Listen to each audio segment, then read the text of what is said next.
We will now be turning to our fifth and last audio sequence. It's a bit shorter than the previous ones, and it's actually a wrap-up sequence. It will be approximately 6 minutes long, and after that we will address any further questions coming up, and some of those as well which we have been able to address in the previous Q&A sessions. The audio sequence will start now. So the NAMA facility emphasizes a lot of financial mechanisms, and this whole webinar was on financial mechanisms. So could you please wrap it up for us? We started by introducing transformational change, which is one of the core requirements for NAMA facility. It was part of the foundation for establishing the NAMA facility in the first place. We want to achieve transformations. We consider transformation as being a paradigm shift, meaning a shift from one technology to another, or one particular way of doing things to another particular way of doing things, of course towards a low emission alternative. We want those changes to be faster than would otherwise have been the case.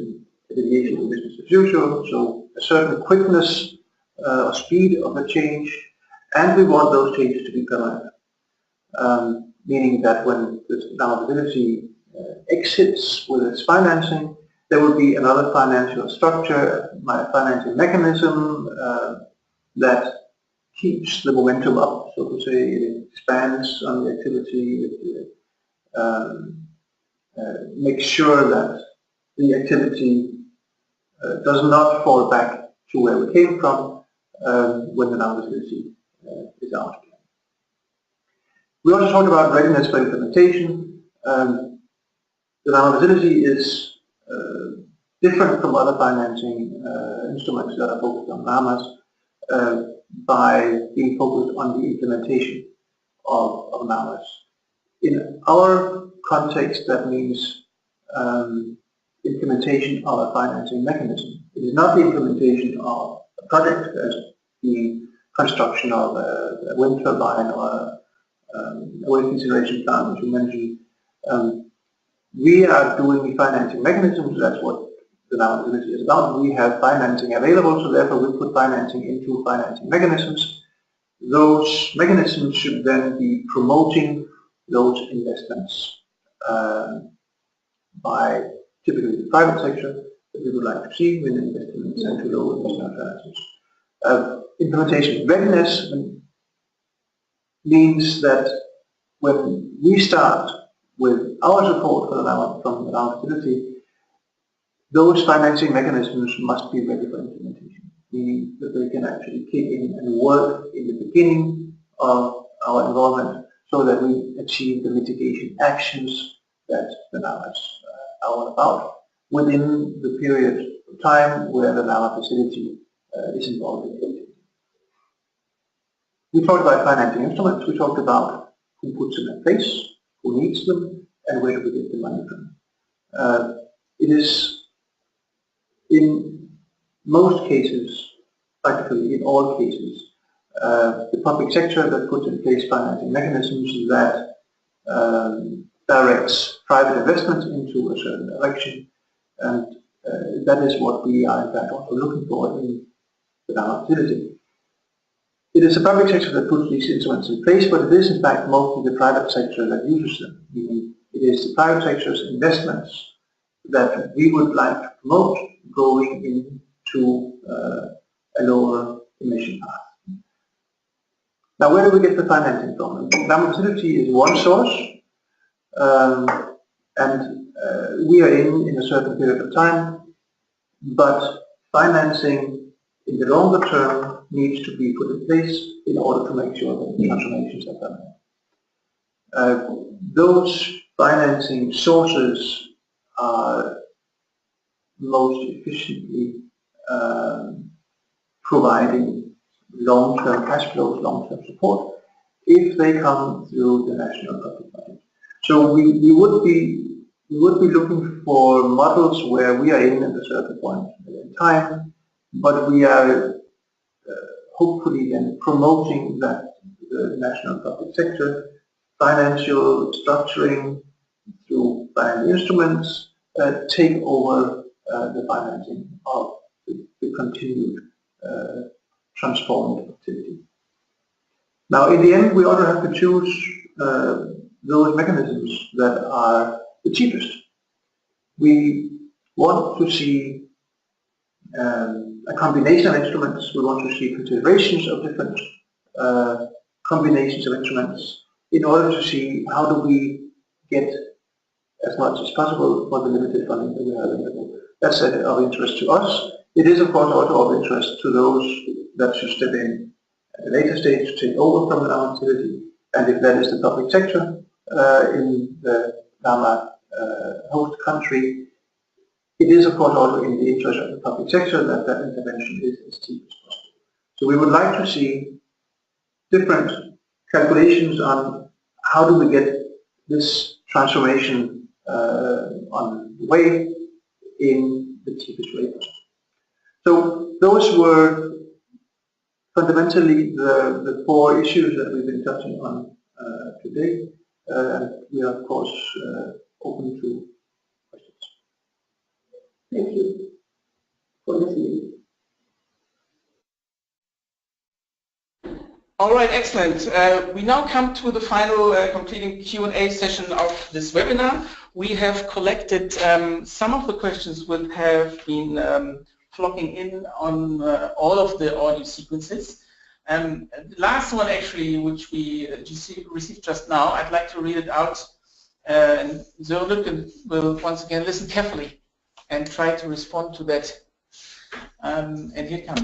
In South Africa, we usually refer to transformational change in relation to radical transformation. Is that the similar case with regards to the interpretation of the NAMA facility? It sounds to me like it covers the same and the same approach that we are not we're not looking at just change, but a change which is faster or more significant than would otherwise have been the case. And I guess some would also call that radical. But there's many words used to describe the same thing, I mean, which is a deviation from business as usual that happens faster or more significantly than would otherwise be the case. Okay, thank you, Søren. There's a bit of a longish question here, but I try to read it out anyway. Your explanation on readiness means that the facility only addresses national actions that are low-hanging fruits. They are far downstream and have finance structured. 95% of NAMAs are not at this stage, as the countries want NAMAs to see real transformation. And low-hanging fruits, they can often really finance themselves. So where is the real support for transformation of the NAMA facility? I think that is actually right. That a number, the large majority of the NAMAs that are out there are not at the stage of readiness that we are actually requiring. And of course, we have been discussing also at the NAMA facility, what do we do with it? The fact is that the NAMA facility was established in 2012 on the assumption that by now, as there has been a lot of readiness activity going on for years, in fact, by now there must be something out there which is ready for implementation, meaning ready in the sense that we have presented here in this webinar. And for those, we would like to provide financial assistance for the implementation. We have realized that that is not the case. I mean, there is not that many NAMAs that are actually ready for implementing activities and adopting financing mechanisms that can incorporate NAMA facility financing as we had expected in the beginning. But the answer for us is not to move upstream in the sense that we would then provide financing for readiness. We keep our focus on the implementation finance, and we reserve the readiness finance to actually finance the readiness That means not using our funds, our implementation funds, which is unique. There's no other grant implementation funds around. We should use it carefully and then reserve the readiness activities for those programs that are actually dedicated to readiness. The challenge for us is to bind those two things together, I mean, to make sure that those readiness activities actually deliver NAMAs that are then ready for implementation finance. Okay, that makes sense to me. Søren, here's a shorter question which we received a bit earlier on, I believe, in the context on the audio sequence on financial mechanisms. And the question is, can you provide an example on financial mechanism for transport NAMA? I have to admit it's difficult. And the reason why it's difficult is that transport in itself as an emissions reduction activity is difficult. And it's difficult from the perspective that separating the transport activity from the emissions reduction activity is a challenge. And in most of those cases, it is in fact transport investments which preferably should be undertaken for other reasons and with other means of financing. That doesn't mean that we cannot participate. And let me give an example, and that in fact then also refers to another question that we have on transport. Our Peru project, where we are participating in the financing of the metro in Lima, and you would immediately ask why do we participate in with a very small fraction of the total finance for the metro in Lima, which is obviously a transportation project and not an emissions reduction activity. And the reason why we do that, well, the trade-off that we are doing here is that we are then participating instead in a policy-based transformation of the transport system, in the sense that we are supporting or we are requiring shifts, policy interventions that are related to bicycle and non-motorized transportation, so that that fits better with the public transport system. So in that sense, it's the argument for us to participate with the financing of the metro is in fact other policy elements that we are then using as success criteria for the participation in the financing part. Okay, thank you, Søren. I think we're now getting close to the end of our webinar of today. The number of participants is still stable. I'd like to allow for one last question, and the remainder of the questions we would then address separately, as we've said earlier in the Q&A write-up. So here comes last question, which I believe was handed in as part of the fourth audio sequence. It's a bit longish as well, and I read it out to all of you, particularly once again to Søren, of course, and next to me here in Berlin. Here it comes. In light of the Paris Agreement Article 6, would the NAMA facility welcome it if a proposed NSP builds part of its financial argument on being a pilot activity for crediting and receiving revenue from credit sales, as long as all credits from activities receiving direct financial support from the NAMA facility will be cancelled? Would that be seen as a positive aspect of the NSP or more as a risk?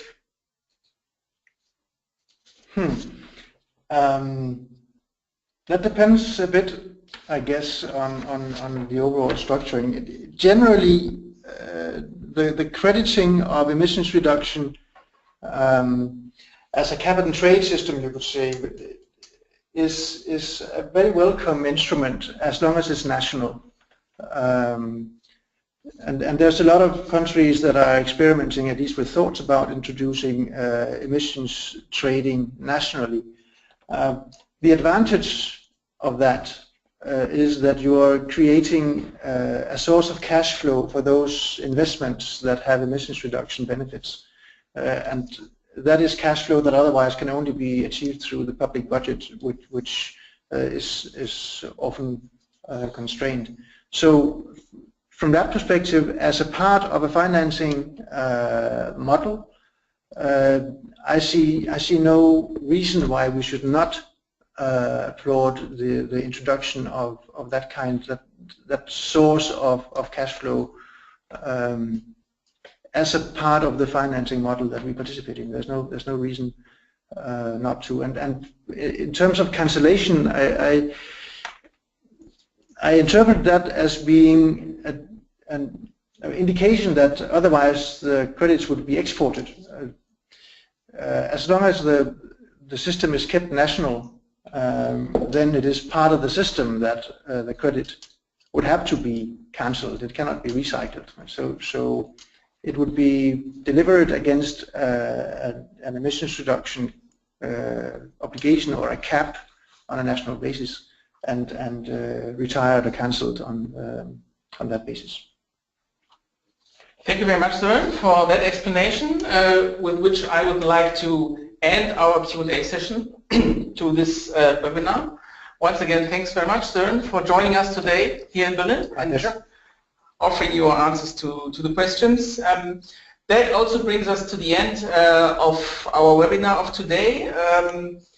Thank you all for your participation and, of course, also for your questions. You will be provided with a link to the documentation of this webinar per email, and that will guide you through the audio sequences we've listened to. It will equally provide links to the films, which you can view separately, and then there will be a write-up of the Q&A sessions we were handling today. For more information on the NAMA facility and to register for the newsletter of our facility, please visit our website.